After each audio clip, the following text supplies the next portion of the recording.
The scientific revolution had its roots in the ancient and medieval worlds. The ancient Greeks began the study of the natural world, which we call science. They asked questions such as what is the physical world made of and why do heavenly objects move? In the past, people had turned to religion for answers. However, the Greeks tried to answer these questions using logic and reason. They took an approach called rationalism. Rationalism is the belief that knowledge can be gained through the use of reason. Ancient Greek rationalism and science decline in Europe. Wow, these people were doing pretty bad. Anyways, Greek learning was preserved in the Islamic world. Muslim and Jewish scholars translated Greek writing into Arabic and Latin. Muslims even shared ideas with the rest of the world. For example, they shared a new type of math, algebra.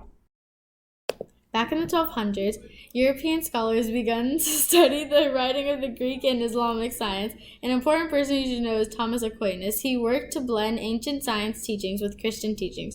The result of this got him to a view of the universe that put Earth at the center of all things. Now we have all heard this before because it was based off the writing of the Greek philosopher Aristotle. This view of the world fit well with the Christians. The churches taught that God had put Earth at the center of the universe because it was the home of God's saddest and most important creation, humankind. I am Aristotle. I was an accomplished philosopher. I invented descriptive biology, physics, physiology, and comparative political institutions. I view the world in a way that assumes that knowledge comes from the universe. The time before Renaissance was ruled by the church. Most people couldn't read and left decision-making to the appointed church leaders. During the Renaissance, common people started to explore the world.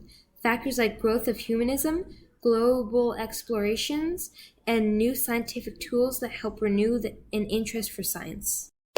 Humanists were willing to challenge accept beliefs, including religion.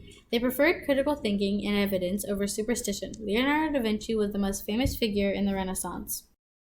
Go. I'm Leonardo da Vinci. My life and work reflect the popular humanist views that shaped the Renaissance. I am a scientist, musician, artist, inventor, and engineer. I am well known for my painting The Mona Lisa and The Last Supper. I designed the first parachute, helicopter, tank, and repeating rifle sketches. Explorers began to explore the lands in America, Asia, and Africa and went back home with unfamiliar things such as plants and animals. Now, after the exploration, the Europeans realized there was so much to explore. Christopher Columbus, who lived from 1451 to 1506, was a famous European traveler. Hi, I'm Christopher Columbus. I'm an explorer. My mission was to find a direct water route west from Europe to Asia, but I never did. I accidentally stumbled upon the Americas instead. I've made 4 trips across the Atlantic Ocean from Spain.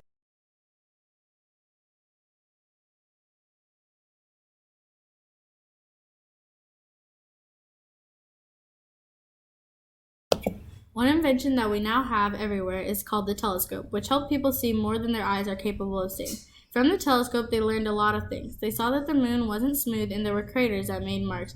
2 other important inventions that were made was the telescope and the barometer. The microscope was the opposite of the telescope, which you could see tiny objects such as insects up close and even blood cells. Also, the thermometer was invented, and that helped measure the temperatures of liquids and gases when it got hotter or colder. Scientists learned that changes in the air pressure over time were related to changes in the weather and learned that the barometer, which was another tool that was formed, was an instrument that measured the changes in air pressure. So that's how scientists came to know of this.